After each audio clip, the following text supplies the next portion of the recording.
गणित सीखने की शास्त्रों पे आप सभी का स्वागत है। चलिए आज हम शुरू करते हैं अपने टॉपिक। आप सभी को गणित शास्त्र क्लास पे सभी को स्वागत है। आज से हमारा ये गणित शास्त्र शुरू हो रहा है। जैसे कि आपने हेडिंग पे देखा है कि पेरेंट्स, टीचर्स और स्टूडेंट्स के लिए ये क्लास बहुत ही ज़्यादा ज़रूरी है। इस वजह से ज़रूरी है, क्यों ज़रूरी है वो मैं पहले क्लियर कर देता हूँ। देखिए, हम सभी मैथमेटिक्स पढ़ते हैं, लेकिन क्यों पढ़ते हैं, मैथ की ज़रूरत क्यों है, इस विषय में हमारे अंदर नॉलेज नहीं है। अभी हम सभी कंपटीशन के दौर में चल रहे हैं, ठीक है ना। तो केवल घटाना, जोड़ना, डिवीजन करना, मल्टीप्लिकेशन करना, यही स्टूडेंट्स को सिखा रहे हैं। तो कैसे स्टूडेंट्स को सिखाना है, इसके लिए टीचर्स की मदद होगी। पेरेंट्स कैसे स्टूडेंट अपने बच्चों को तैयार करेंगे, वो भी हम इस वीडियो में जानेंगे। दूसरा, हम क्या जो स्टूडेंट्स हैं उनके लिए भी ये ज़रूरी है, क्यों ना कैसे मैथमेटिक्स को पढ़ाई करना चाहिए, वो भी जानना ज़रूरी है, ठीक है। तो इस विषय में हमारा ये क्लास चालू किया गया है, ताकि टीचर्स, पेरेंट्स और स्टूडेंट्स को मैथमेटिक्स के जो बेसिक्स कॉन्सेप्ट्स है। एक्चुअली हम मैथ क्यों पढ़ेंगे, जैसे कि हम खाना क्यों खाते हैं, ताकि हमारे शरीर में जो पोषक तत्व की ज़रूरत होती है वो हमें मिल सके। या फिर आप सोचिए, आप आज अपने घर से दिल्ली जाएंगे। दिल्ली क्यों जाएंगे, ऐसे ही तो नहीं जाएंगे, या तो घूमने जाएंगे या तो कोई काम पे जाएंगे, तो किसी ना किसी वजह रहेगा। इसी तरह से हम मैथ्स या गणित को क्यों सीखेंगे, ठीक है। तो ये भी जानना बहुत ही ज़्यादा ज़रूरी है। तो इसलिए हमारा ये क्लास शुरू किया गया है, जो कि 16-17 क्लास होगा। तो इसके लिए आपको हमारे चैनल के साथ जुड़े रहना होगा।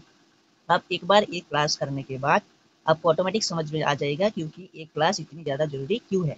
तो पहले क्लास में हम चर्चा करेंगे गणित की प्रकृति, नेचर ऑफ मैथमेटिक्स, ठीक है।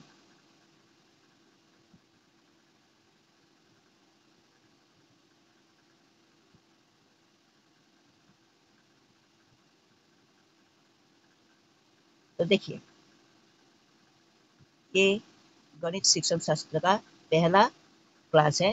तो आज का विषय है गणित की प्रकृति, ठीक है। तो मैंने जैसे कि कहा कि बच्चे को अच्छे ढंग से मैथमेटिक्स पढ़ाने के लिए, या फिर स्टूडेंट्स को अच्छे से पढ़ाई करना है, तो उसी तरह से ये शुरू करते हैं। तो देखिए, नेचर ऑफ मैथमेटिक्स मतलब क्या है। हर एक चीज़ का, जैसे मैथमेटिक्स का क्या है, मैथमेटिक्स का एक अलग नेचर है, साइंस का एक अलग नेचर है, लैंग्वेज या फिर भाषा का एक अलग नेचर है। तो हर एक चीज़ का एक अलग अलग नेचर है। तो हम शुरू करना चाहते हैं, जो मैथमेटिक्स है उसका नेचर क्या है। तो वो नेचर क्या है वो जानने से पहले हमें ये जानना पड़ेगा कि गणित क्या है। गणित क्या है, तो ये जानना हमें बहुत ज़्यादा ज़रूरी है। नेचर जानने से पहले कि गणित क्या है। गणित क्या है,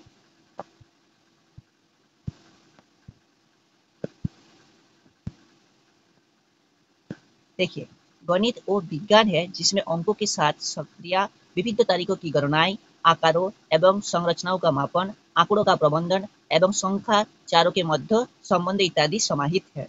तो जैसे कि अंकों के साथ संक्रियाओं का मतलब क्या है, मतलब कि एडिशन, सब्सट्रैक्शन, मल्टीप्लिकेशन और डिवीजन, ये चारों आता है। उसके बाद परसेंटाइल आता है गणना के माध्यम से। उसके बाद जो कि चतुर्भुज का क्षेत्रफल, कोण का क्षेत्रफल, चौंग का क्षेत्रफल, तो हर तरह का ये भी आता है गणित के अंदर। इसके अलावा जो कि राशि विज्ञान है, स्टैटिस्टिक्स है, वो भी हमारे गणित के अंदर आती है। इसके अलावा दो संख्याओं के अंदर दो संख्याओं के अंदर दो संख्याओं के अंदर संबंध, रिलेशन तैयार करने में भी गणित का महत्वपूर्ण भूमिका निभाता है। तो बहुत सारे बच्चे को ये लगता है कि गणित का मतलब केवल एडिशन, सब्सट्रैक्शन, मल्टीप्लिकेशन और डिवीजन ही है। हमें घटाना, जोड़ना और डिवीजन करना आता है, तो इसका मतलब मैथमेटिक्स ऐसा नहीं है। मैथमेटिक्स कुछ अलग है।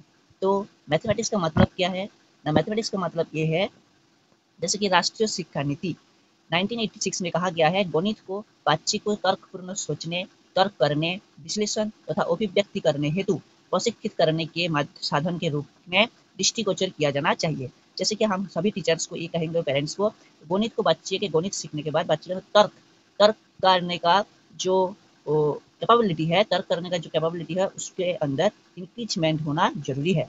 उसके साथ साथ दृष्टिगोचर मतलब किसी भी चीज़ को देखने की तरीका अलग होना चाहिए, तभी इनोवेशन की जरूरत होगी, अदरवाइज इनोवेशन नहीं हो सकता। तो राष्ट्रीय शिक्षा नीति के 1986 में कहा गया है।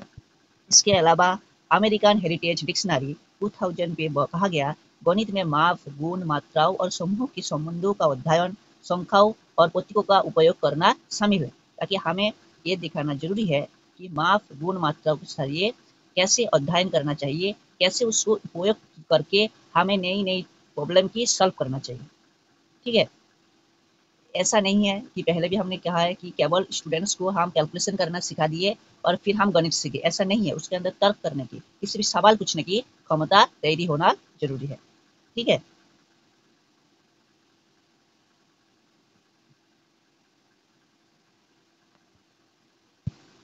अब देखिए, माप मतलब कि एडिशन कर दिया, सब्सट्रैक्शन कर दिया, परसेंटाइल निकल दिया। ठीक है, ठीक है। तो अब देखिए, गणित में क्या क्या शामिल है। व्यापक रूप से गणित एक विज्ञान जिसमें शामिल क्या क्या है, संख्याओं से निपटना, विभिन्न प्रकार की गणना, संख्याओं से निपटना, विभिन्न प्रकार की गणना, आकार और संरचनाओं का मापन, आंकड़ों का संगठन, विश्लेषण और व्याख्या, चारों के बीच संबंध स्थापित करना, सोचने की प्रक्रिया, आगमनात्मक और निगमनात्मक तर्क और सामान्यीकरण। तो गणित के अंदर इतनी सारी चीजें शामिल है। संख्याओं से निपटना मतलब विभिन्न संख्याओं को घटाना, जोड़ना, विभिन्न प्रकार की गणना, आकार और संरचनाओं का मापन, इतनी सारी चीजें जुड़ी हुई है। तो इस तरह से जुड़े रहने की वजह से हम ये कह सकते हैं कि गणित सभी विज्ञानों की रानी है तथा सभी विषयों में गणित उपस्थित है। तो गणित गणना से अधिक है। तो जैसे हम अगर फिजिक्स की बात करें, कोई भी फॉर्मूला हो उस पर मैथमेटिक्स की जरूरत होती है। न्यूटन्स के लॉ को देखिए, न्यूटन्स लॉ में भी गणित आती है। अब आप केमिस्ट्री को देख लीजिए, केमिस्ट्री में जो कार्बन है, विभिन्न तरह के मौल रहती है, उसका परमाणु संख्या कितना है, उस पर भी मैथमेटिक्स है। जैसे बायोलॉजी के बारे में देखिए, बायोलॉजी में भी मैथमेटिक्स है। इस तरह से जैसे लोहित रक्त कणिका, श्वेत रक्त कणिका, ये जो कणिका है कितनी संख्या में है, ये बोलने के लिए भी हमें क्या जरूरत है, मैथमेटिक्स की जरूरत है। अभी आप जियोग्राफी देखिए, जियोग्राफी में भी जो पहाड़ पर्वत की ऊंचाई है, ऊंचाई मापने के लिए भी मैथमेटिक्स की जरूरत है। तो इस तरह से हम कह सकते हैं फिजिक्स, केमिस्ट्री केवल साइंस पे नहीं, सामाजिक विज्ञान, हिंदी, सभी में मैथ की जरूरत है। इसीलिए क्लास 1 से, कक्षा 1 से सभी बच्चों को मैथमेटिक्स की शिक्षा दिया जाता है, ताकि गणित के माध्यम से स्टूडेंट्स के अंदर संख्या की समाधान करने की क्षमता स्टैब्लिश्ड हो, सोचने की क्षमता स्टैब्लिश्ड हो और समस्याओं की समाधान करने की क्षमता स्टैब्लिश्ड हो। तो ये हमने जो बेसिक चीज़ें देखी। अब हम जानेंगे गणित की प्रकृति और उसके बारे में डिटेल्स में बात करेंगे। तो चलिए देखते हैं गणित की प्रकृति क्या है। गणित की प्रकृति पहली है जो है वो तर्क संगत है। ठीक है, दूसरी है अमूर्तता है, तीसरी गणित की भाषा कैसी है, प्रतीकीकरण, प्रतीक मतलब चिन्ह की तरह, 5 इक्वल टू, ये सब क्या है, प्रतीक है, इन्फिनिटी। और संक्रमतिक संरचनाएं, गणित की संक्रमतिक संरचनाएं और शुद्धता। तो गणित की प्रकृति क्या है, तर्क संगत है, अमूर्तता है, गणित की भाषा प्रतीकीकरण है, सौकोनात्मिक संरचनाएं है और शुद्धता है। तो पहले हम तर्क सम्मत एक को लेते हैं। तर्क सम्मत, तर्क सम्मत क्या है न, तर्क, तर्क क्या है न, तर्क संगत में है न, तर्क आंकड़ों के आधार पर उचित निष्कर्ष निकालने का एक उपकरण है। किसी विचार को मान्य और अमान्य करने के लिए तर्क नियम और तकनीक प्रदान करता है। जैसे कि हम पढ़ाने के वक्त कहते हैं, जब कॉम्पिटिटिव एग्जाम पे रहता है रीजनिंग, लॉजिकल, जो लॉजिकल रीजनिंग रहता है ना, लॉजिकल रीजनिंग, तो हम कहते हैं इस बच्चे का लॉजिकल रीजनिंग बहुत ही तगड़ा है। यहाँ पर किसी भी आंसर देने के बाद हम देखते हैं क्या कमाल का आंसर लिखा है, तो इसका तर्क करने का जो कैपेबिलिटी है वो बहुत ही ज्यादा है। इसी तरह से तर्क आंकड़ों के आधार पर उचित निष्कर्ष निकालने का उपकरण है। तो तर्क संगत को दो भागों में डिवाइड किया गया है।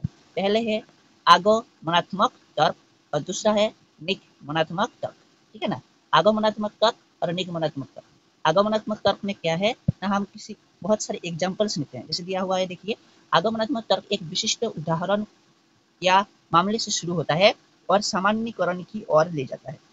ठीक है, यह मूर्त से अमूर्त और विशेष से सामान्य की ओर बढ़ता है। आगमनात्मक तर्क आंकड़ों का अवकलन करने, पैटर्न को पहचानने, परिकल्पना तैयार करने और अनुमान लगाने की प्रक्रिया है। जैसे कि ये एक एग्जाम्पल से आप जानेंगे कि आगमनात्मक तर्क क्या है। आगमनात्मक तर्क ये है, जैसे कि आप कोई टीचर, अगर हमें ये स्टूडेंट्स को समझना है कि आगमनात्मक तर्क क्या है, तो सोचिए हम क्लास पे सभी स्टूडेंट्स को ये कहते हैं कि आप फाइव फाइव ट्रायंगल, ठीक है, 5 ट्रायंगल अपने अपने हिसाब से करते हैं। और हमें मालूम है कि ट्रायंगल के तीनों कॉर्नर की तीनों जो एंगल है, उस एंगल का एडिशन कितना होता है, 180 डिग्री। ठीक है, तो सभी स्टूडेंट्स उस ट्रायंगल को लेके आता है। ठीक है, इसमें देखिए हमारा जो एक हमने एक छक बनाया जिसके जरिए अब त्रिभुज ट्रायंगल ABC में पहला धरिए 50 डिग्री, दूसरा एंगल हुआ 50 डिग्री, तीसरा एंगल हुआ 80 डिग्री, टोटल कितना हुआ 180 डिग्री। इसी तरह से सभी में जब हम सभी शून्य स्थानों को जब हम कवर करेंगे उसके बाद देखेंगे कि सभी का एडिशन करने पे 180 डिग्री हो रहा है। इस एग्जाम्पल के आकलन पे हम ये कहेंगे कि त्रिभुज जो ट्रायंगल होता है वो ट्रायंगल का 3 एंगल्स का जो सम होता है वो 180 डिग्री होता है। उसी तरह से किसी उदाहरण के निष्कर्ष उदाहरण के जरिए हम जो डिसीजन पे आते हैं उसको कहते हैं आगमनात्मक तर्क, ठीक है ना। और दूसरा जो तर्क है निगमनात्मक तर्क, निगमनात्मक तर्क उसका उल्टा है। इसमें हम क्या करते हैं, कोई फार्मूला तैयार करते हैं, उस फार्मूला की बेसिस पे जो डिसीजन होता है उसको हम कहते हैं निगमनात्मक तर्क। तो निगमनात्मक तर्क आगमनात्मक तर्क के बिल्कुल विपरीत है। ये सामान्य से विशेष की ओर, अमूर्त से मूर्त की ओर और सूत्र से उदाहरण की ओर अग्रसर होता है। उस पे क्या होता है, उदाहरण के जरिए हम जो सूत्र होता है उस पे आते हैं, यहाँ पे सूत्र से उदाहरण की ओर अग्रसर होता है। जैसे कि आप एग्जाम्पल से समझिए, जैसे निगमनात्मक तर्क एक क्वेश्चन है a⁶ इक्वल टू a⁴ ये सामान्य उदाहरण है जो फॉर्मूला है a⁴m multiplication a⁴n equal to a⁴m addition n। इस फार्मूला के आधार पे हम इसको तैयार करते हैं। तो इस चीज को हम कहते हैं निगमनात्मक तर्क, ठीक है ना। तो ये दो तरह के तर्क होता है। अब देखिए हमारा सेकंड जो था, जो गणित की प्रकृति में वो था गणितीय भाषा तथा प्रतीक। गणित एक विशेष विषय है जिसकी विशेष विषयों वाली अपनी भाषा है। तो गणित एक अलग तरह का सब्जेक्ट है जिसके लिए एक अलग तरह का भाषा है। गणितीय विचारों के संचार की भाषा मुख्यतः प्रतीकों और शब्दों के रूप में होती है। प्रतीक के जरिए होता है जैसे कि 5, ठीक है, 6 इक्वल टू, ये सब क्या है, एक प्रतीक है। और शब्दों के रूप में होता है जैसे 0, ठीक है। और प्रतीकों का उपयोग गणितीय भाषा को किसी भी अन्य भाषा की तुलना में स्पष्ट, संरक्षित और सटीक बनाता है। प्रतीक के उपयोग में गणितीय जो भाषा है प्रतीक के जरिए ये बहुत ही स्पष्ट होता है, संरक्षित होता है। जैसे कि आप इस नीचे देखेंगे, गणितीय भाषा प्रतीकों द्वारा विचरण बहुत संगीत होता है, इसमें अस्पष्टता का कोई संभावना नहीं होता है। और गणितीय भाषा सार्वभौमिक होता है। सार्वभौमिक का मतलब क्या है, आप उदाहरण से समझिए। अगर आप 5 + 9 इक्वल टू 14, ये आप अमेरिका में चले जाइए, ब्रिटेन में चले जाइए, इटली में चले जाइए, 5 के साथ 9 का एडिशन इक्वल टू 14 ही होगा, ये चेंज नहीं होगा। तो इसी तरह से गणितीय भाषा क्या होता है, सार्वभौमिक होता है, ठीक है ना। तो ये होता है गणितीय भाषा का। अब तीसरे पे जो होता है वो होता है अमूर्तता। अमूर्तता क्या है, गणित यहाँ पे जो बोला हुआ है, गणित काफी हद तक अमूर्त विषय है। गणित अमूर्त है क्योंकि गणित वास्तविक वस्तुओं से संबंधित नहीं है। हालांकि ऐसे तो देखेंगे आप वास्तविक वस्तुओं से संबंधित है, लेकिन गणित एक्चुअली में अमूर्त है जो कि वास्तविक विषय से संबंधित नहीं है। इसीलिए बहुत सारे बच्चे को गणित बहुत कठिन लगता है, लेकिन हमें उस बच्चे को वास्तविक उदाहरणों के जरिए समझाना पड़ेगा। जैसे अगर हम ये कहें, हमने किसी आदमी को 5 एप्पल दिया है और उसके बाद फिर से 5 एप्पल ले लिया है, तो उसके पास क्या है, 0 है। तो ये एक वास्तविक उदाहरण है, लेकिन ये एक अमूर्तता है, अमूर्त विषय है, ठीक है। लेकिन ये वास्तविक एग्जाम्पल के साथ हमें समझाना पड़ता है। तो देखिए कोई भी पहलू चाहे वो मूर्त हो या अमूर्त, उनको संख्याओं, अक्षरों, अन्य चीजों, प्रतीकों, अक्षरों वो अभिव्यक्ति आकार द्वारा दर्शाया जा सकता है। सभी चीजों को हम क्या, अक्षर या सूची, कोई प्रतीक इसके द्वारा दर्शा सकते हैं। जैसे कि हमने क्या, उस आदमी के पास कुछ भी नहीं है तो हम क्या बोलते हैं, प्रतीक 0 यूज कर, प्रतीक हम क्या यूज कर सकते हैं, 0 यूज कर सकते हैं। इस तरह से ये गणित एक प्रकार क्या है, अमूर्त विषय है, ठीक है ना। अब देखिए अभी हम बात करेंगे, जो कि हमने बात कर दिया था, गणित तर्कपूर्ण है, गणित अमूर्त है और गणित की भाषा, तीनों हमने जान लिया। अब चौथा है गणित की शुद्धता। देखिए शुद्धता एक डिग्री है जिस पर सटीकता लागू होती है, ठीक है। और गणित को इसकी शुद्धता के कारण सटीक विज्ञान के रूप में जाना जाता है। कैसे, ताकि क्योंकि गणित में या तो सही होगा या तो गलत, ये गणित के परिणाम या तो सही होते हैं या गलत होता है। गणितीय कथन असंदिग्ध होता है। गणितज्ञ परिणामों की वैधता की सत्यापित कर सकते हैं, यानी कि हमें जो फॉर्मूला मिला है वो फॉर्मूला सही है या गलत है, या फिर कोई भी चीज मिला है वो सही है या गलत है, उसके हमें प्रमाण मिल सकती है या फिर हम प्रमाण कर सकते हैं। और गणित की जो शुद्धता के कारण इसे सटीक विज्ञान कहा जाता है। क्यों, जैसे देखिए अगर आप सर्कल की अगर आप जो फॉर्मूला लेते हैं कि किसी एक निश्चित बिंदु की से समान दूरी पर स्थित बिंदुओं का बिंदुपद वृत्त कहलाता है। ये निश्चित बिंदु वृत्त का केंद्र कहलाता है। केंद्र और वृत्त की परिधि के किसी भी बिंदु के बीच की दूरी वृत्त की त्रिज्या कहलाती है। ये जो चीजें हैं ये आप कहीं पे भी चली जाइए सही रहेगा, और ये इसीलिए इसकी शुद्धता होती है और ये सटीक होती है। जैसे कि कोई भी चतुर्भुज होता है उसके बारे में भी जो फॉर्मूला होती है वो भी सेम रहता है। तो इसी वजह से गणित को जो शुद्धता की वजह से गणित को एक सटीक विज्ञान कहा जाता है, क्योंकि ये काफी चीजें सेम रहते हैं। ये आप कहीं पे भी चली जाइए इसकी कोई बदलाव नहीं होती है। पांचवी जो है वो है सोपान क्रमिक संरचनाएं। ठीक है, ये बहुत ही ज्यादा इंपॉर्टेंट है, जिसकी वजह से बच्चे को बहुत ही ज्यादा प्रॉब्लम होता है। जो पेरेंट्स और टीचर्स को समझना जरूरी है। कैसे? जैसे जैसे मूर्त वस्तुओं से प्राप्त अमूर्त विचार व्यापक होते हैं, वैसे वैसे उनमें शामिल अवधारणाओं का विस्तार भी श्रृंखलाबद्ध रूप से होता है। ये जो श्रृंखलाबद्ध रूप से होता है वो कैसे आपको हम समझाते हैं। जैसे देखिए, आपको किसी बच्चे को एडिशन सिखाना है, ठीक है, तो एडिशन सिखाने से पहले आपके उस बच्चे को एडिशन, सब्ट्रैक्शन और मल्टीप्लिकेशन में महारत हासिल होना बहुत ज्यादा जरूरी है। तो ये श्रृंखलाबद्ध है, मतलब अगर उसको एडिशन, सब्ट्रैक्शन और मल्टीप्लिकेशन पे महारत हासिल नहीं है तो उसको आप एडिशन नहीं सिखा सकते। इसी तरह से ये कह रहा है, इसे सोपानक्रमिक संरचना मतलब कि मैथमेटिक्स श्रृंखलाबद्ध है। ठीक है, और गणितीय ज्ञान का ढांचा सोपानक्रमिक तरीके से बनता है तथा व्यापक रूप से इसी प्रकार से ग्रहण किया जाता है। तो इसी तरह से उसको सीखना भी है। आपको पहले एडिशन सीखना है, सब्ट्रैक्शन सीखना है, मल्टीप्लिकेशन सीखना है, उसके बाद ही एडिशन सीखना। आप पहले अगर एडिशन सीखना चाहेंगे तो वो पॉसिबल नहीं है। इसी तरह से एक श्रृंखलाबद्ध व सोपानक्रमिक संरचनाएं है। तो इसी तरह से टीचर को भी स्टूडेंट्स को सिखाना चाहिए, स्टूडेंट्स को भी इसी तरह से ऑब्जर्व करना चाहिए, और पेरेंट्स को भी इस पे ध्यान देना कि बहुत ज्यादा जरूरी है। और एक एग्जाम्पल के जरिए हम इस सोपानक्रमिक संरचनाओं को समझते हैं। जैसे कि आप जानते हैं, आप देखिए इस स्लाइड को ध्यान से, ठीक है। प्राकृतिक संरचनाओं का संचलन जो एन द्वारा दर्शाता है, इस पे हम क्या रखते हैं 1 2 3 4 5। इस पे अगर हम शून्य को ऐड कर देते हैं तो वो हो जाता है पूर्ण संख्याओं, जिसके हम डब्ल्यू द्वारा। तो देखिए इसके अंदर नेचुरल नंबर जो होता है 1 2 3 4 5 ये भी है, तो एक श्रृंखलाबद्ध है। उसके साथ साथ हमने जितने नेगेटिव टर्म्स है उसको भी ऐड कर दिया तो वो पूर्ण संख्या हो जाता है, जिसको जेड द्वारा दर्शाया जाता है। तो इस पे भी शून्य भी है और 1 2 3 4 5 भी है। इसके बाद जो हम रेशनल नंबर लेते हैं आर, जिसको पी बाई क्यू आकार पे लिखा जाता है, जिस पे आपको ध्यान रखने की जरूरत है, क्यू कभी भी शून्य नहीं होगा, क्यू नॉट इक्वल टू शून्य। तो इसका मतलब जो आर के अंदर जेड भी आता है, डब्ल्यू भी आता है, एन भी आता है, इसका मतलब क्या है, ये एक श्रृंखलाबद्ध है। तो इसी तरह से हमें मैथमेटिक्स को पढ़ना चाहिए, सीखना चाहिए। तो आज के लिए हमने ये जाना कि गणित की प्रकृति क्या है, इस विषय में हमने अध्ययन किया। आगे की क्लास में हम जानेंगे, ठीक है, और आगे बहुत सारी इंटरेस्टिंग बातें हम मैथ्स के बारे में करेंगे। तो अगर आपको अच्छा लगा लाइक शेयर कर दीजिए, और आगे की क्लास कंटिन्यू करने के लिए चैनल को जरूर सब्सक्राइब कीजिए। Thank you.